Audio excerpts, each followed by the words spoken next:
I was 10 years old when I decided to be a high performer. I was sitting at the back of my maths class on an ordinary Friday morning, feeling unchallenged, waiting for everyone else to finish. And my beloved grandfather's words echoed in my mind. Don't be afraid to stand out of the crowd, but do not seek it. Now, in that moment, I understood something. Conforming to other people's expectations would never give me what I needed. So, in true style, I took matters into my own hand.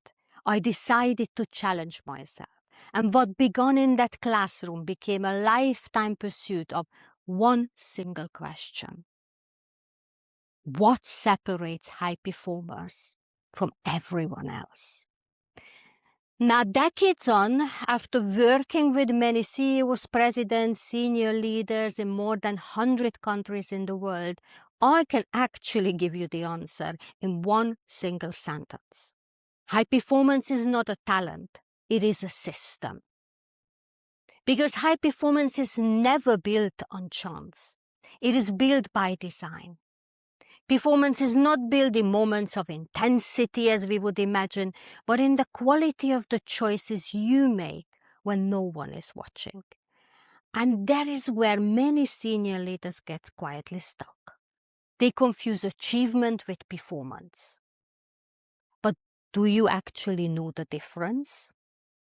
And why does it actually matter?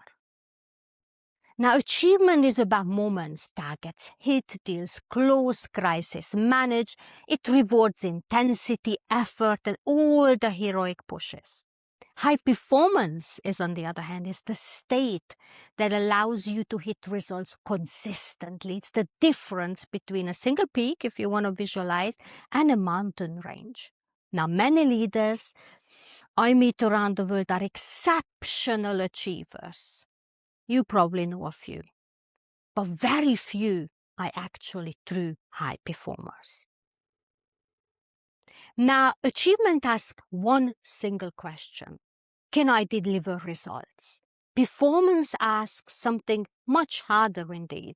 Can I deliver consistently under pressure without burning out myself or my team? Now, that second question decides whether your career ends in fulfillment or fatigues, and whether its organization burns out its people. And it is that question too few senior leaders have learned to ask themselves. Now, on the other hand, sports understands what businesses still refuse to learn. Elite athletes do not only train. They rest, practice, and perform in cycles. Because rest is not the opposite of performance. Rest is part of that system. Businesses still treat rest as optional, which is exactly why burnout is an epidemic at the top. Rest is where clarity is restored. It is everything basically what you do outside work. Practice is where thinking, habits, behaviors are refined. And performance is where you then deliver those results under pressure and consistently.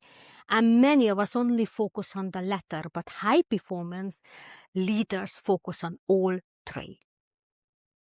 So what you do outside your work actually determines how well you read within, because rest is not a luxury. It's your performance advantage. So I want to leave you with one final question. And no, it's not what's your next achievement going to be, but this. What is the one small habit you use to reset your mind and protect your own performance? Because that habit, that quiet, deliberate, unwitnessed habit, is where high performance is actually built and your performance advantage lies.